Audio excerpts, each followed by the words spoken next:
حدیث نمبر 584۔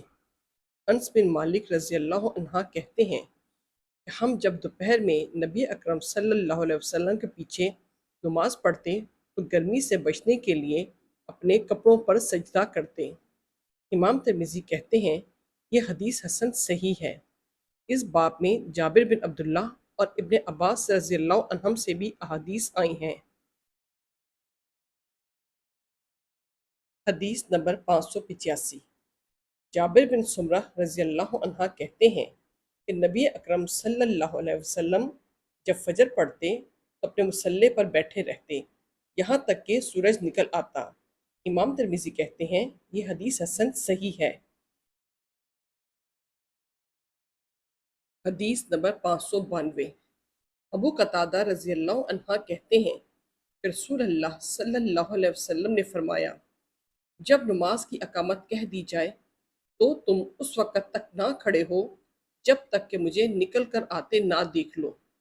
امام ترمذی کہتے ہیں ابو قتادہ رضی اللہ عنہ کی حدیث حسن صحیح ہے۔ صحابہ کرام وغیرہ میں سے اہل علم کی ایک جماعت نے لوگوں کے کھڑے ہو کر امام کا انتظار کرنے کو مکروہ کہا ہے۔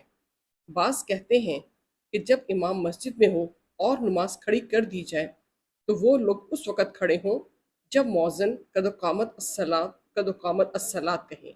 ابن مبارک کا یہی قول ہے۔ حدیث نمبر 593۔ عبداللہ بن مسعود رضی اللہ عنہ کہتے ہیں کہ میں نماز پڑھ رہا تھا اور نبی اکرم صلی اللہ علیہ وسلم موجود تھے۔ ابو بکر اور عمر رضی اللہ عنہما بھی آپ کے ساتھ تھے۔ جب میں قاعدہ اخیر میں بیٹھا تو پہلے میں نے اللہ کی تعریف کی، پھر نبی اکرم صلی اللہ علیہ وسلم پر درود بھیجا، پھر اپنے لیے دعا کی تو نبی اکرم صلی اللہ علیہ وسلم نے فرمایا مانگو تمہیں دیا جائے گا، مانگ تمہیں دیا جائے گا۔ امام ترمذی کہتے ہیں عبداللہ بن مسعود رضی اللہ عنہ کی حدیث حسن صحیح ہے۔ حدیث نمبر 603۔ ابو ہریرہ رضی اللہ عنہ سے روایت ہے نبی اکرم صلی اللہ علیہ وسلم نے فرمایا جب آدمی وضو کرے اور اچھی طرح کرے پھر نماز کے لیے نکلے اور اسے صرف نماز ہی نے نکالا یا کہا اٹھایا ہو تو جو بھی قدم وہ چلے گا اللہ اس کے بدلے اس کا درجہ بڑھائے گا یا اس کے بدلے اس کا ایک گناہ کم کرے گا۔ امام ترمذی کہتے ہیں یہ حدیث صحیح ہے۔ حدیث نمبر 604۔ قعب بن اجرہ رضی اللہ عنہ کہتے ہیں کہ نبی اکرم صلی اللہ علیہ وسلم نے بنی عبد الاشل کی مسجد میں مغرب پڑھی۔ کچھ لوگ نفل پڑھنے کے لیے کھڑے ہوئے، آپ صلی اللہ علیہ وسلم نے فرمایا تم لوگ اس نماز کو گھروں میں پڑھنے کو لازم پکڑو۔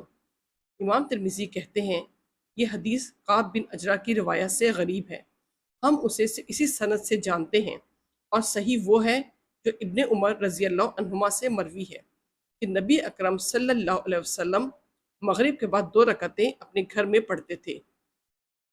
حذیفہ رضی اللہ عنہ سے مروی ہے کہ نبی اکرم صلی اللہ علیہ وسلم نے مغرب پڑھی تو آپ برابر مسجد میں ہی نماز ہی پڑھتے رہیں جب تک کہ آپ نے عشاء نہیں پڑھ لی۔ اس حدیث میں اس بات کی دلالت ہے کہ نبی اکرم صلی اللہ علیہ وسلم نے مغرب کے بعد 2 رکعت مسجد میں پڑھی ہے۔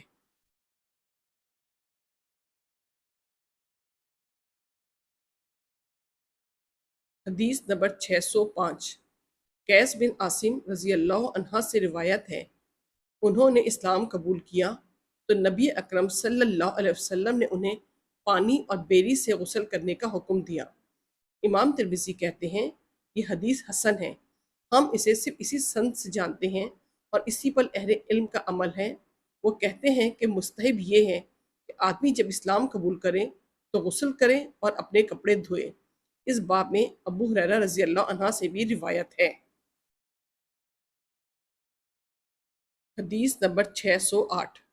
ام المومنین عائشہ رضی اللہ عنہا سے روایت ہے کہ رسول اللہ صلی اللہ علیہ وسلم جب وضو کرتے تو اپنی وضو میں اور جب کنگھی کرتے تو کنگھی کرنے میں اور جب جوتا پہنتے تو جوتا پہننے میں داہنے سے شروع کرنے کو پسند فرماتے تھے۔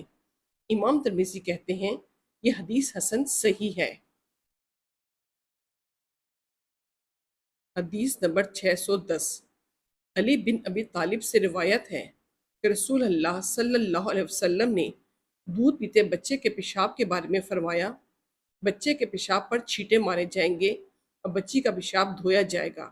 قتادہ کہتے ہیں یہ اس وقت تک ہے جب تک دونوں کھانا نہ کھائیں، جب وہ کھانا کھانے لگیں تو دونوں کا پیشاب دھویا جائے گا۔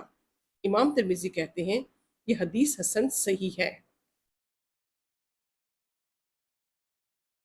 حدیث نمبر 611، شہر بن حوشب کہتے ہیں کہ میں نے جریر بن عبداللہ رضی اللہ عنہما کو دیکھا، انہوں نے وضو کیا اور موزوں پر مسح کیا، چنانچہ میں نے ان سے اس بارے میں پوچھا تو انہوں نے کہا میں نے نبی اکرم صلی اللہ علیہ وسلم کو دیکھا، آپ نے وضو کیا اور اپنے دونوں موزوں پر مسح کیا۔